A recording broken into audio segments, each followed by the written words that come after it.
Yes, a couple can heal from infidelity, and some facts that it can even be better than it was before. Hello, everyone. My name is Pamela Brewer, welcoming you to this edition of M.E.S.H. And I'm excited to tell you that we've got an exciting conversation ahead of us today. I'm very happy to introduce you to Renelle Nelson. Renelle is a licensed marriage and family therapist. Renelle, tell us just a thumbnail sketch of what you do, and then I got a question for you. I am a licensed marriage and family therapist, and I focus on intimacy and infidelity recovery. Okay, so let's start with micro cheating. What is micro cheating? Micro cheating is like not big things like going out and having like a sexual affair or anything like that. It is liking somebody post on Facebook. It could be buying somebody dinner or lunch. It could be texting a coworker after hours talking about stuff that's not related to work. Anything that you can't do in front of your partner can be considered micro cheating, but it's like in small segments. But it's like, oh, it can be matter of factly that could be considered micro cheating. So does micro cheating, well, let me back up a minute and let's talk about what infidelity actually is, because you and I both know that lots of people have lots of different definitions of what it is to actually be unfaithful in a relationship. Anything from what you just described, having dinner with a coworker, not for the purpose of discussing dinner, to having a full out sexual relationship. So what's your definition of infidelity? So I'm gonna take it a step above and go my definition of betrayal. Okay. So betrayals are unspoken contracts that are assumed. So a lot, it's be a lot of betrayals. Infidelity is part of a betrayal when you're going outside of the relationship, seeking emotional or sexual. An affair isn't a sexual affair. So the premise, the umbrella is a betrayal. Because it Okay. can be so many different types of betrayal, and infidelity can drop down there. People say it's different types of infidelity, but it's still going outside of the relationship, that you Okay. didn't consent with your partner to get something that you possibly not get in a relationship or that you want to find within yourself. Okay. So actually you're broadening the concept of it by saying that it really starts with betrayal, and that can show up in a lot of different ways. Yes. And when the betrayal shows up, and let me ask you this. Do you have can you tell us about a really unusual way that a betrayal was discovered? I've got a couple, but I'm gonna keep them to myself. What about you? Um, One thing that I found out where clients came in where their Tesla, I didn't know Tesla have outside cameras, and Oops. Tesla captured an image of experience that they were having outside of the car, and the wife so sometimes checked the app and saw it in real time. So the Tesla getting caught up Hmm. by a Tesla camera. Okay, that's a new one on me. I wasn't aware of that, but I've heard all kinds of things. So when the betrayal is discovered, for the person who is aggrieved, very often a question is why, who, when, where. What do you say to the person who's asking those questions? How much detail is necessary? I would say the person asking the questions that they are in a discovery stage and they just want to calm their nervous system because their world has just been shocked. I'll just give them a little tidbit that no matter what the answer is, it's not going to make rational sense of why did they hurt them. So Mhm. just know that it's not going to be an aha moment. So, Sometimes I found out where too much. So when we have this thing about detail, the person that stayed in the relationship, if they don't get detail, they create their own story, like the story I'm telling myself. And then if the partner gives them too much detail, that can impact it also. So it's kind of like a catch 22. Some information can be good, But if not, it's going to add on to like the person creating their own image. But a lot of detail I see can create nightmares and flashbacks and everything like that. So I have to ask them what really are the questions they want to answer, and do they really want them. So that's interesting. It sounds like when a couple comes to you with that, you're going to be able to guide them through how much to share and what's really immaterial. I mean, the bottom line is that there's been a betrayal, and what do we do about that? Yes, yes. We Oh, go through some of the information. We hit kind of like the hot spots. Who, like you said, who all knows? We talk about pregnancy, and another thing we talk about is safety. Safety, is this person going to be a threat to us if this stops? If it's at a workplace, is something hanging overhead that is possible for termination? So those are the things that's coming in the mix right now. and I would also think sexual safety. Did your partner engage in safe sex if sex was a part of the betrayal? STD testing and pregnancy. Okay. So there's a whole bunch of stuff to think about. What about those times, and I've certainly heard it, when the person who has engaged in the betrayal says, it didn't really mean anything, it just happened. What do you say to that? Does it just happen like magic? So it's different types of affairs, and sometimes people feel like a one night stand just happens, especially when there's some substance involved. But we talk about the intent versus the impact. The intent probably wasn't to harm anybody, but the impact. So I asked them just to be considerate about the impact of their actions that had on their partner. It may not mean anything to them, but the impact it had on their partner and their family. So at the beginning of a disclosure, I'm going to guess there are certainly stages, but I would suggest that perhaps one of the initial stages is anger, Yes. shame, and blaming oneself or blaming the other partner. If you hadn't done this, I wouldn't have done I wouldn't have had an affair. Or if I hadn't done X, he or she wouldn't have had an affair on me. What happens in that stage of the discovery? The stage of the discovery, first we have to get our nervous systems just regulated so we can hear better. When I kind of hear like that battle, if not this and not that, I just ask for the respect so we can hear each other a little bit better. But that's kind of common. So once that calm down, I just let them do education. Like nobody can push or pull you into an affair. An affair is a choice. Right. So if you had a part, and then the hurt partner, it's like you had a role in the relationship, but you didn't have a role in the affair. So I let them know that I see and hear them. So I want them to see and hear each other.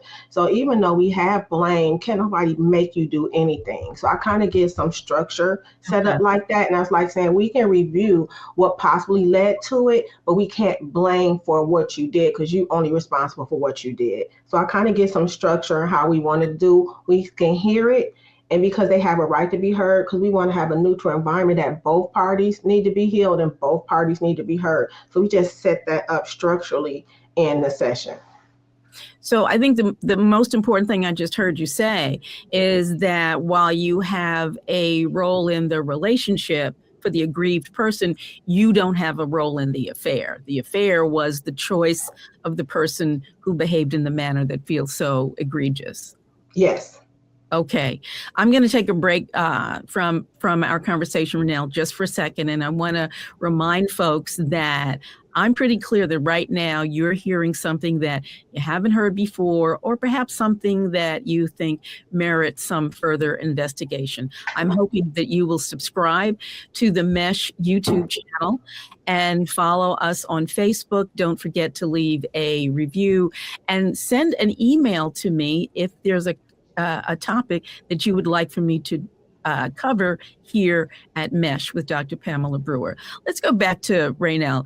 Renelle, so now that the affair has been discovered, and how do you get the couple to be able to get to the place where they can really look at what happened without blaming each other, without shaming each other?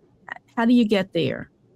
I get there by listening to both of them and saying they have a right to be heard, and kind of setting the stage that you may not agree with what it is, but let's just listen. And that's a part of healing.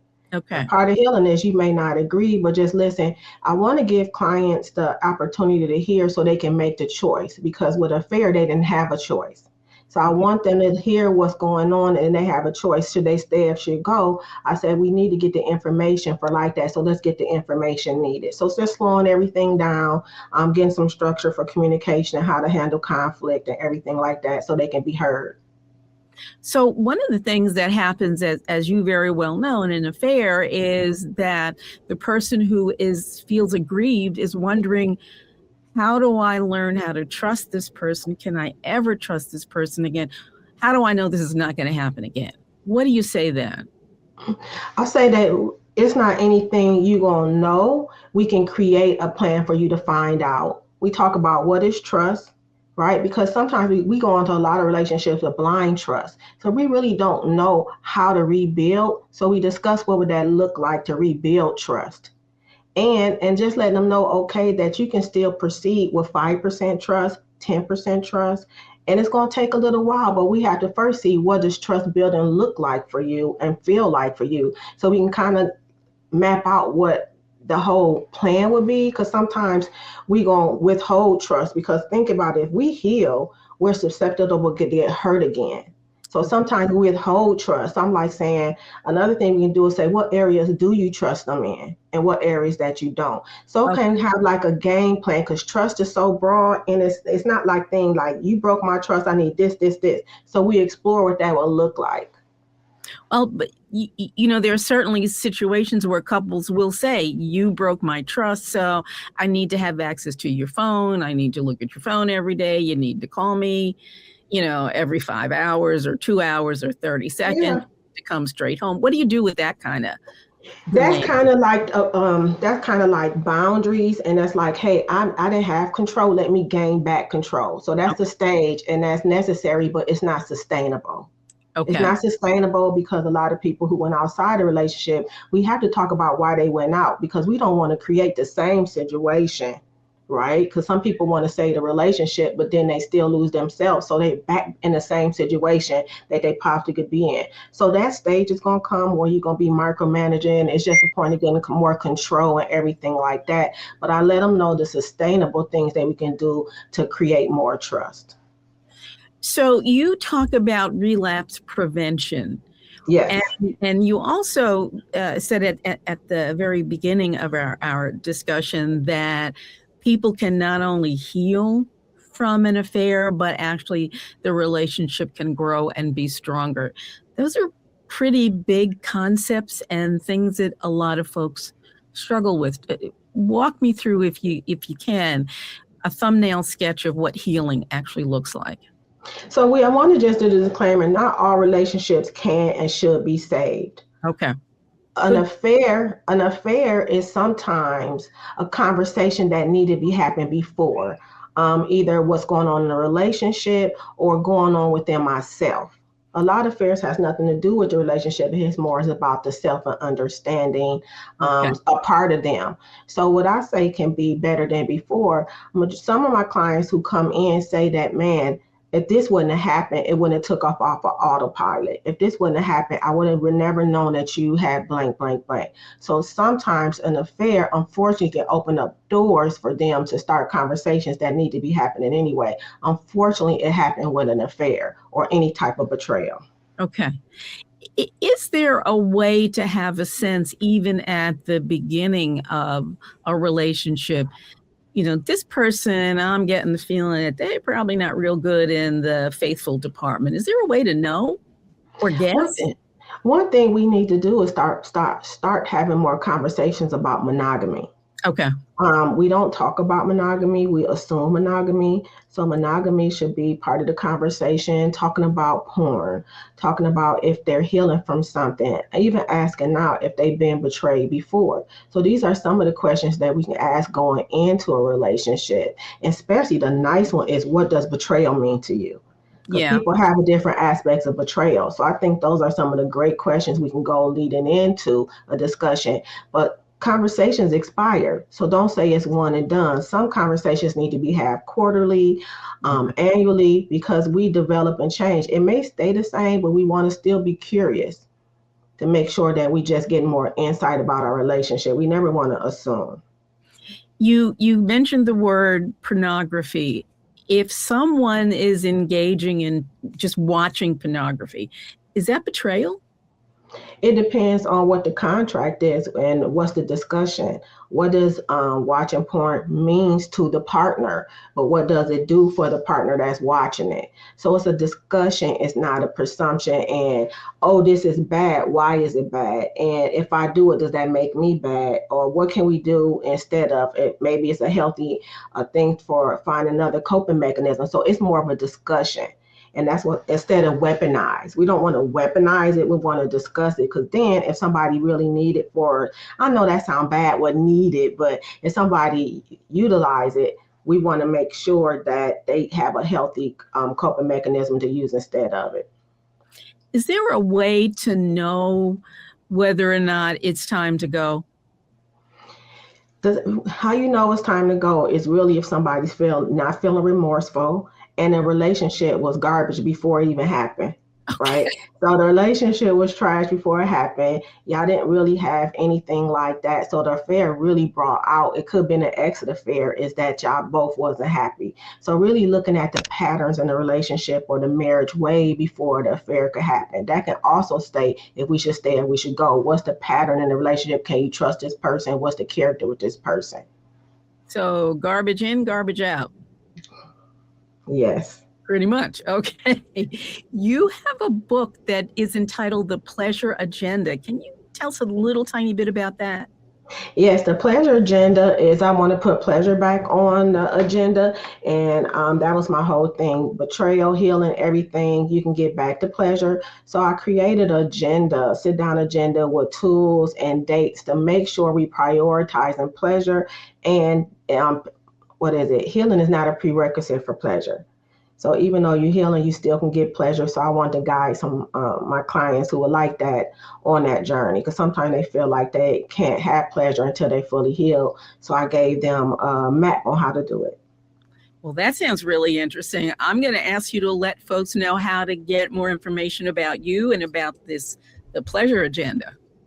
You can reach me at contact us at RenelleENelson.com, and on Instagram at Affair Aftercare and Noir Sex Therapist. And spell your name, if you would, for those who are listening. RENELLE, middle initial ENELSON. So just again, if you would repeat how the folks can get to you have a website. How do folks get to your website? www.Renelle, RENEE Nelson, NELSON.com, RenelleNelson.com. All right, Renelle, I got to thank you so much. I think you have opened up the eyes of many people listening and really given us some things to think about. So thank you very much for joining us today. Thank you for having me. And folks, I want to thank you for joining us today on this edition of M.E.S.H. I'm going to encourage you to subscribe to the YouTube channel where all of the M.E.S.H. conversations are. It's certainly available on Facebook, and send me an email if there's something that you would like for me to cover. And folks, we're going to be here next week. I hope you've learned something. I certainly know I have. You take care.